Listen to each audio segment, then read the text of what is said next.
Farzandingizni telefondan ajratish uchun zo'r mashq o'rgataman. Bu nafaqat uni mayda motorikasiga, balki aqlini rivojlantirishiga, xotirani rivojlantirishiga, undan tashqari tabiatdagi ranglarni ajrata olishini, xususiyatlarini ko'paytirib beradi.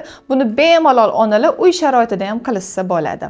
Bu mashqda siz mevalarni chiqartirasiz va uni teng yarmidan qo'yib, ikkiga bo'lib ajratib tashlaysiz. Bu mevalarning ichidan farzandingiz ikkinchi yarmini topishi kerak mevani. Yarmini yoniga qo'ying Sanjar. Aha. Ikkinchisi qani bizada? Молодец. Keyingisi baqlajonni yarmini topamiz. Молодец. Keyingisi qulupniyni topamiz. Qulupniy qani bizada? Qulupniy qani? Qulupniy qani qulupniy?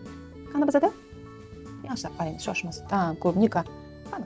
Молодец. Barakalla. Keyingisi ana zo'r. Mana qulupniyimiz. Keyingisi shaftolini topamiz. Shaftoli qani? Mana shaftolining yarmini topamiz. Barakalla, zo'r. Mana shaftolimiz. Keyingisi bananni topamiz. Banan qani banan? Молодец. Banan. Brokoli yarmini topamiz. Молодецsan. Qanaqa aqllisan. Keyingisi bolg'or qalampuli.